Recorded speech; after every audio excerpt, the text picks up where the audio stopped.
Good morning. Welcome to this month's question and answer. And today we're going to be going over understanding your body's energy cycle. If you're in the body section, it's about a 20 to 25-minute presentation where we talk about how to understand your energy cycle. And I really do feel like this helps to release some of the guilt that we have, some of the expectations that we have about what we should be, what we should do. As you understand and know your energy, I think you are better able to manage those expectations and really allow yourself rest, allow yourself time out, know when you have more energy so you can kind of plan those things that require more energy. Do we live in a perfect world? No, we are imperfectly perfect humans. So sometimes we are going to be better at this than other times. So today we're just going to go over the cliff notes of what the energy cycle looks like. So, all right.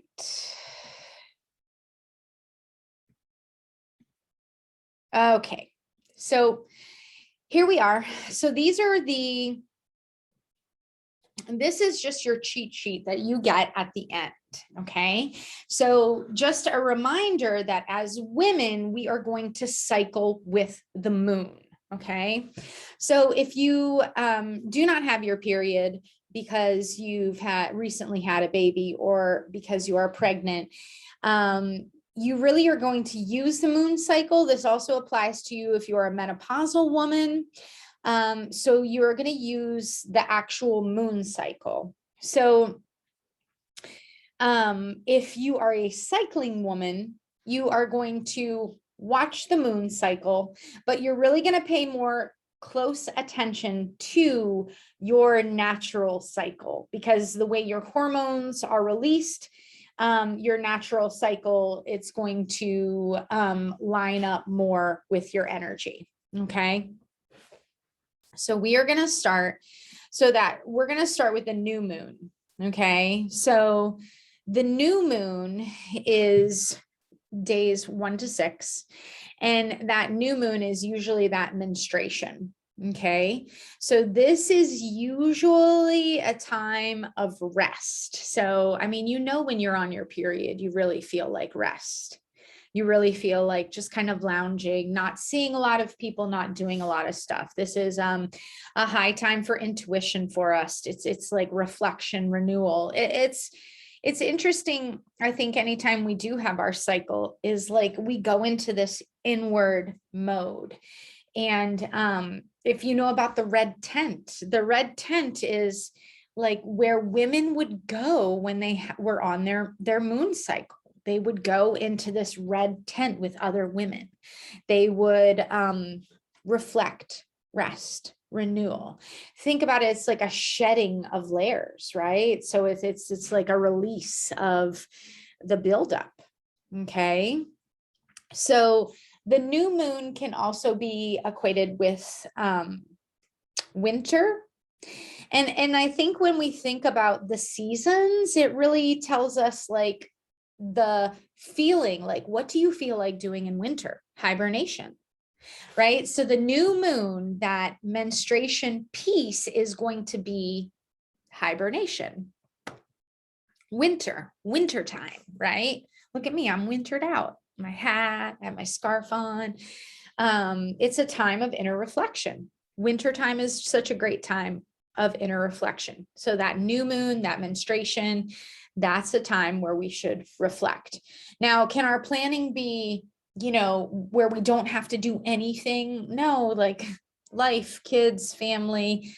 Sometimes we have to do outer things during that menstruation. So it's just like know that and just allow yourself some grace, right? To not really feel like totally being out there.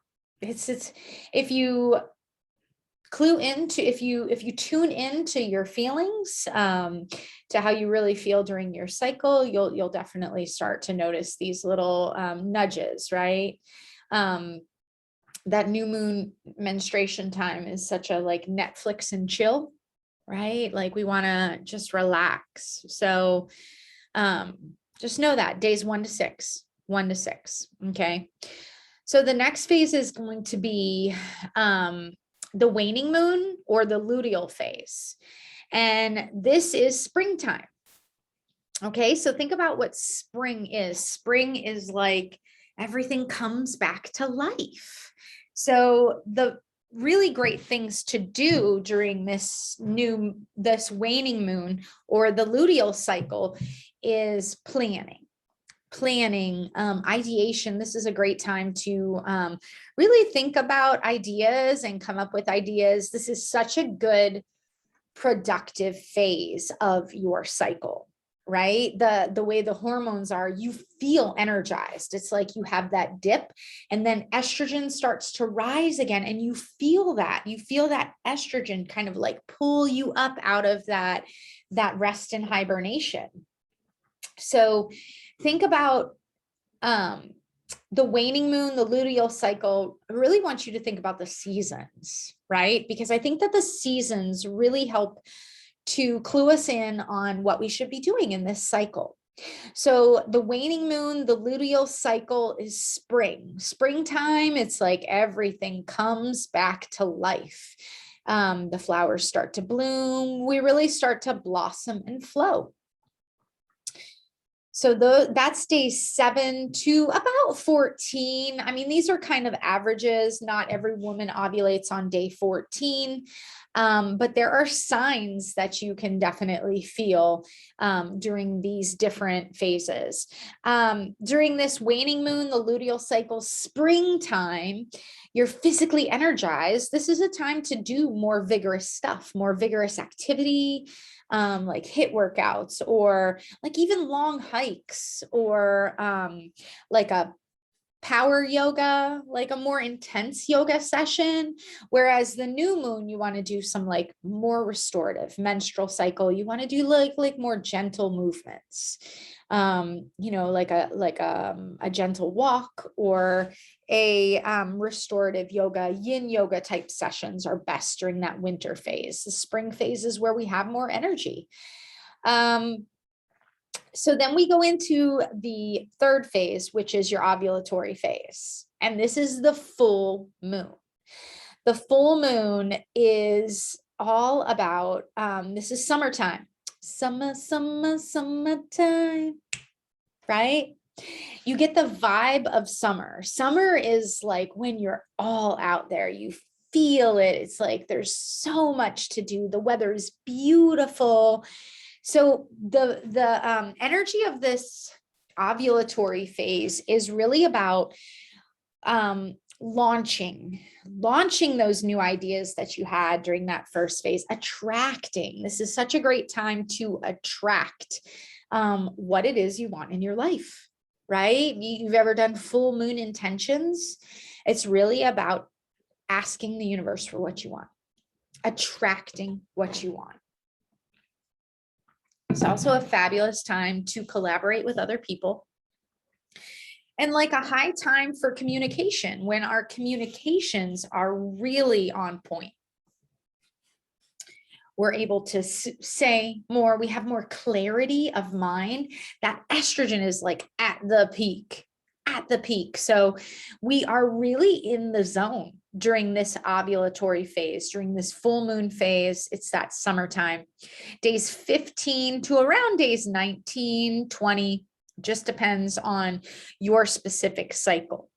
You still have a lot of energy. So this is another great time to be doing more vigorous activity, more vigorous exercise. You've got a lot of energy, got a lot of focus and concentration. So again, like more HIIT workouts, you can do like that core power yoga if you're into that, Ashtanga, just longer sessions, more intensity. The body really craves that. It craves that movement. So then we're going to go into the final phase, and this is going to be like the waxing moon, the follicular phase. So if we don't get pregnant during ovulation, the follicle is going to release. Okay. And that's the follicular phase. Okay. So we have the dip in estrogen. Estrogen is going to go down a little bit. Progesterone is going to rise.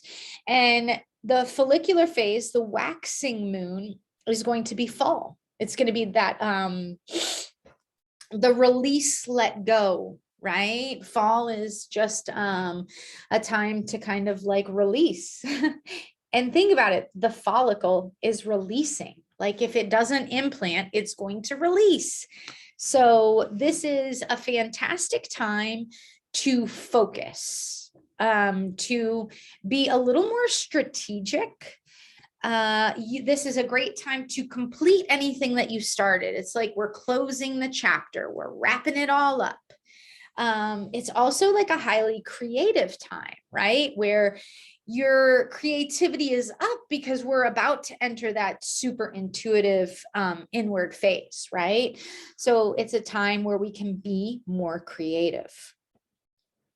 So again, that's going to be the waxing moon, the follicular phase, more of a fall vibe. And that's going to be day 20 to 28. So to recap, new moon menstruation is going to be winter time, so you really want to think about that. Waning moon luteal cycle is springtime. Full moon ovulation is summertime. And then waxing moon follicular phase is going to be fall or autumn. And really the way our society is set up, it's set up on a 24-hour cycle. So it's often very easy for us moms to feel guilt for not operating on that 24-hour cycle. Some days we have those days where we just don't, we have our to-do list a mile long and you just can't even motivate yourself to do it. Is there something wrong with you? No, there is nothing wrong with you. You're probably just in a phase of your cycle where your body needs rest. Rest is extremely undervalued in our society. And I really like to think of rest as your underutilized superpower. It's amazing what like a day of laziness, quote unquote laziness, or a day of rest can do for our bodies. A day of rest can really be very restorative. Just like restorative yoga, you think you don't have energy to do yoga and you sit in a yoga posture for a couple minutes. And all of a sudden you get up and it's like you have, the energy is starting to flow a little better. Right. So releasing ourselves from the guilt of motherhood, part of that is understanding your female energy cycle and that you are not a machine. You are not designed to cycle every 24 hours. You cycle on a monthly basis. Okay. That's why some weeks you're having a whole week where you need rest. It's because we're cycling women. We cycle on a 28 to 32 day cycle, depending on your period. Right. And learning that and knowing to honor that, you really can start letting yourself go for some of the guilt that you feel over not producing enough, not doing enough, not being enough. And really honoring yourself and your connection to your natural cycle. So if you have any questions, please drop them below, and I'm happy to answer any questions that you have about your cycle. Or have you been noticing your cycle and noticing how you feel? If you have, please let me know in the comments. I'd love to